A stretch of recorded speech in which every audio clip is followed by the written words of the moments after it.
Welcome to Let's Talk Ed with Professor Chris.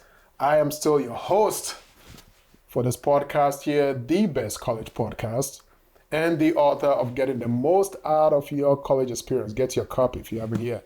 But today we're not talking about this book or any topic out of this book. Today we do have a special guest. But before I introduce our special guest for today, I do want to thank all our folks at NPR Due South because that is how we actually made this connection.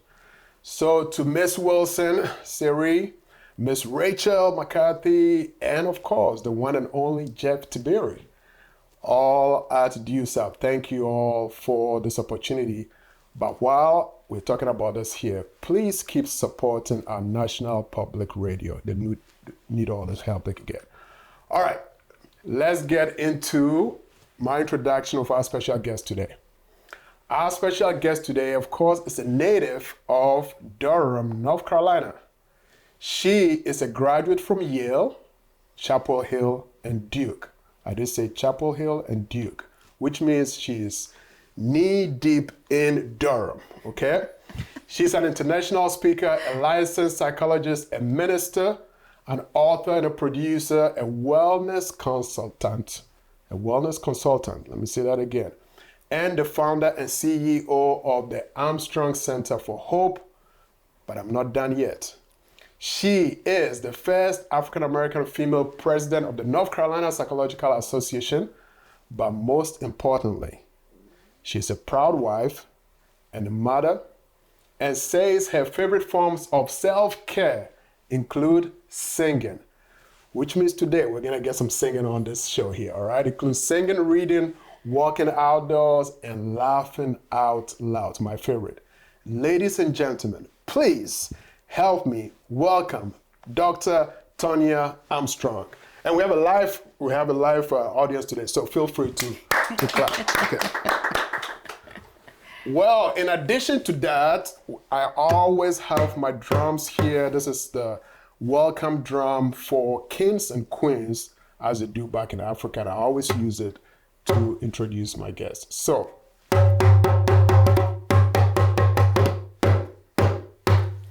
welcome, Dr. Tonya. Thank you very much. It's my pleasure to be here with you today. It's great to have you. Mm-hmm. So we're going to get right into it. I'm very, very excited to have you here. Thanks once again to Due South because that's how we made this connection. Exactly. I'm going to ask you a trick question. Right. Don't panic. Okay. It's a very easy question. I just kind of framed it a little differently.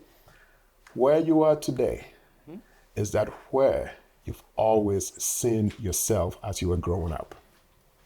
Well, yes and no. Okay. So the yes part is at age 12, I was applying to the Duke Talent Identification Program. Yeah. And as a part of that requirement, I had to take the SAT.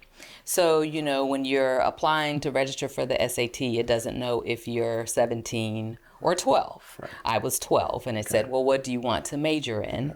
And so I listed on that form child psychology and music. Really? At 12? Yes. Wow. And honestly had forgotten that was what I put there. Right. But when I went to Yale, I double majored in psychology and music, and had an emphasis on developmental psychology, so looking and studying children. Right. So my husband, when we were preparing to get married and move into our home, he ran across this registration sheet, and he was like, how did you know that you wanted to do these things at age 12?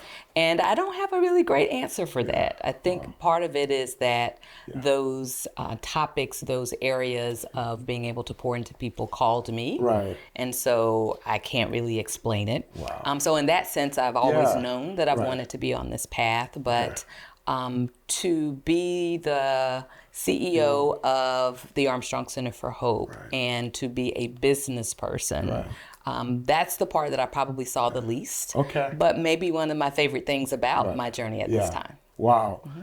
That's very impressive because unlike you and maybe my dear friend here behind the camera, Shay, we've changed majors probably like 3 different times, 4 times, 5 times. Sure. So no, this is very good. I'm very, very happy that you followed that journey to this part here. Okay. So our topic for today, Yes. and the reason I'm very happy you're here, and I titled it Behind the Smile, Mental Health Challenges in College Life. I kind of want to focus on college because that's all that I do. Sure. But by all means, if you feel like there's other experiences you want to share outside college, please feel free to do that. Sure. Okay. In your own words, and everybody talks about mental health. We've read the definitions, we hear about it. In your own words, what is mental health? Yes, I'd love to be able to talk about mental health in very sort of plain and simple terms. Thank you. Because there are a lot of sort of researchy, jargony kinds of language that can confuse people. Yes. So in very simple terms, I think about mental health as being a continuum. And all of us are on that continuum. On one end of the continuum is perhaps what people most often associate with mental health, or its opposite, mental illness.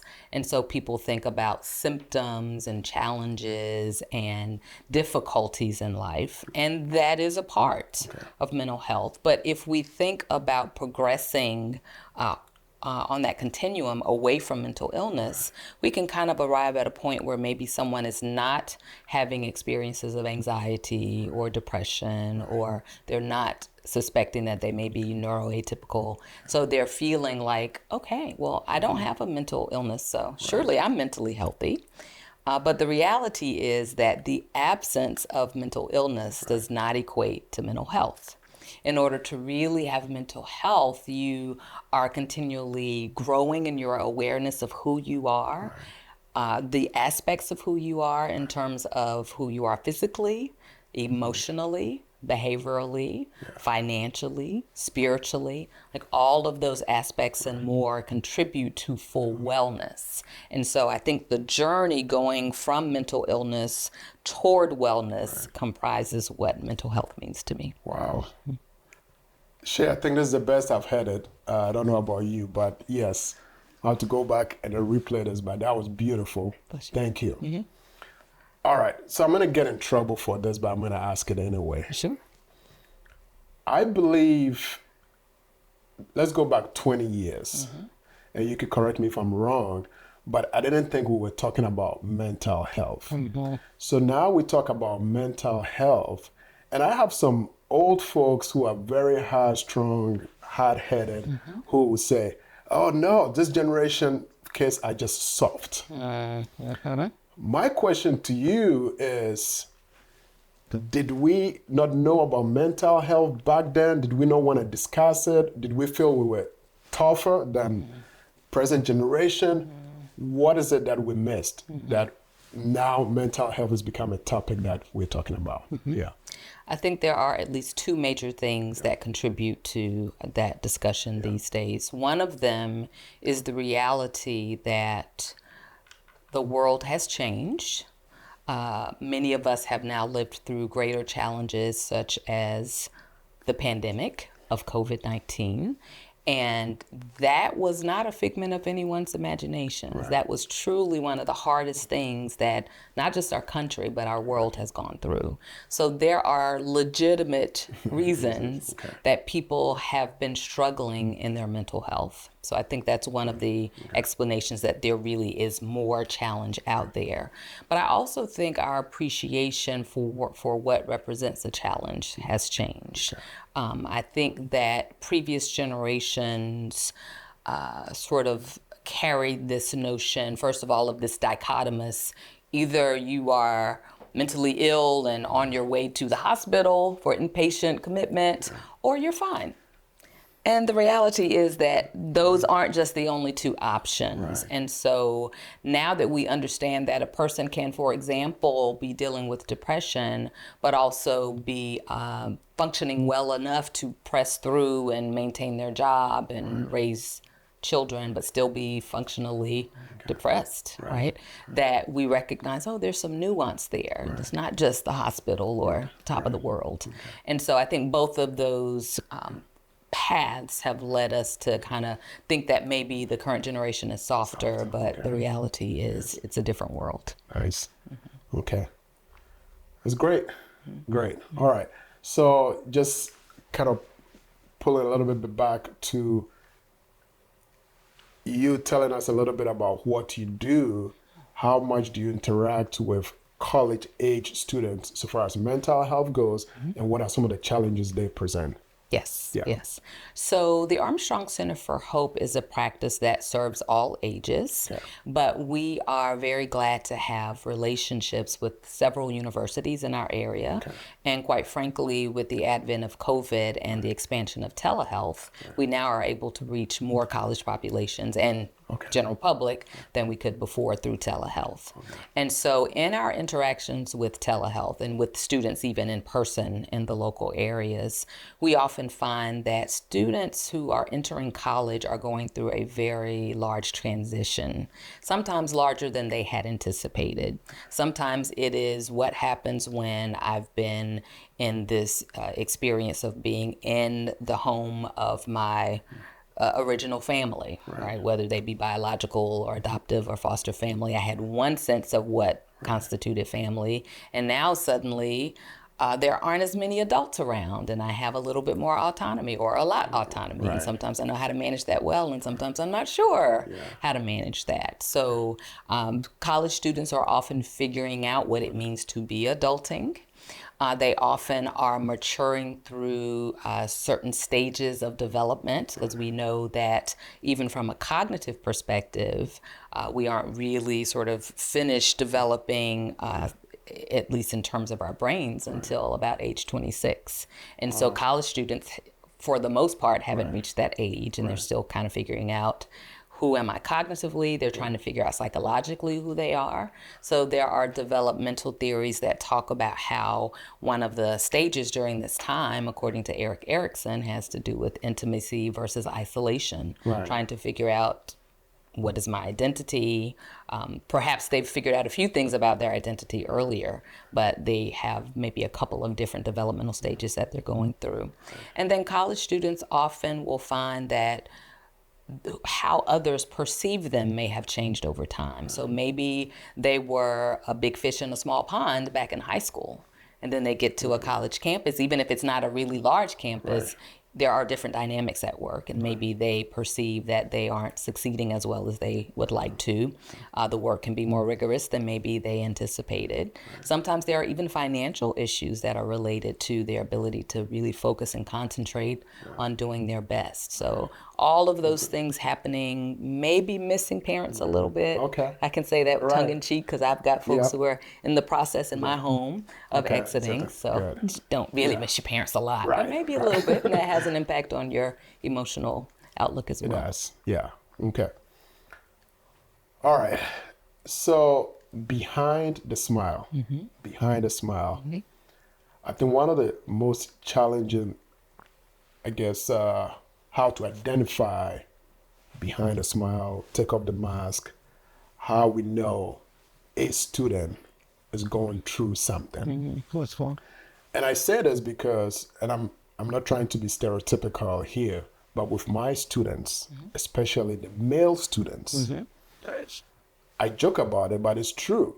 When I see my male students, I have to ask 3 times, how are you doing? Stafford, how are you doing? He's going to say, okay. But by the end of the 3rd time is when he unveils, say, well, Professor Chris, you asked me this question. Actually, what is going on is I haven't had lunch yet. My girlfriend broke up with me, and then on they go. My female students, not a problem. They come to my office and let me know. Yes. Professor Chris. Before you ask. Yes. Professor Chris, why are men like this? Of course, I represent all men, right? So they let me know. But I say that because I'm actually very happy when they do that, because I can see behind the mask. How can we tell behind the smile what's actually going on with our students, or for that matter, teenagers or adults? How are you able to identify what's happening really? Sure. So you are already onto something with the way that you continually ask. And we know in society that it is common for us to ask someone how they're doing as a formality. We not really have the time to hear how they're doing. Not the 5-minute version, please, I'm on my way to a meeting. So for us to be intentional about taking that time to do the check-in and to listen with all of our senses. So the mask may say, I'm fine, thank you, right? But you might notice that they look differently. Maybe that was the same outfit they had on yesterday, or maybe you hear their stomach's growling, you're saying, if they haven't eaten. Maybe there's some food insecurity issues that are going on, or they're so stressed they haven't realized that, I haven't eaten, right? And so listening with all of our senses is an important way to connect, but then really carving out that time to check in with students, because sometimes even in therapy, we typically will have a 45 to 50-minute session. And for some clients, they come in ready to go. They're telling the whole story before you can sit down. Right. And for other clients, even when they're used to being in therapy, it takes a while to peel back the layers of, okay, so this is really what's going on. Right. Sometimes it's even at the end of the session that we hear something is going on. And so it takes some intentionality, it takes some repetition and some time to get beyond the mask. Right. No, that's great. So I'm very, very happy you touched on that. And thank you for saying my approach is actually in the right direction. Yes, and I'll continue to do that. Yes. No, thank you.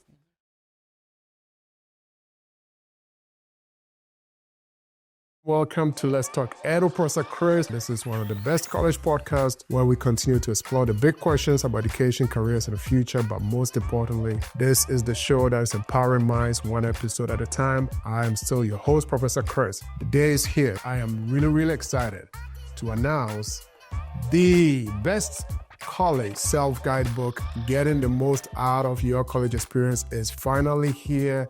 Why did I write this book? There is much need for this book, which completely addresses most of the challenges and concerns that college students face. The very first chapter talks about college or no college, the why, the what, the where, the when, and the how. The information about academics and resources you may not know about is covered in this book, topics of interest that play a major role in your college experience, friendly advice and suggestions that will help you handle challenges that you will encounter, personal stories about my own experiences and those of my students' stories illustrating the challenges of college life drawn from my experience as a student advisor and mentor, picking the right major, the right opportunities, how you can make money in college, how to get money in college, financial aid, scholarships, dealing with loss, depression, suicide, relationships, international students, immigration, vets, entrepreneurship, life after college, and the list goes on and on and on. It's all covered in here. For any high school graduate, this is probably going to be the best gift they could ever get as they are preparing for college. It is also for the college freshmen and anyone planning on going, or especially those that are currently enrolled, sophomore, juniors, and seniors. This book is for every college student. This is the book that I wished I had before going to college. And it's also the book I hope I had while I was in college. Get a copy of Getting the Most Out of Your College Experience now. You can get it online at Amazon, Barnes & Nobles, iTunes, and Google Play. If you want a signed copy, you can go to my website at www.letustalked.com. Get your copy and let's continue to talk ed. Thank you.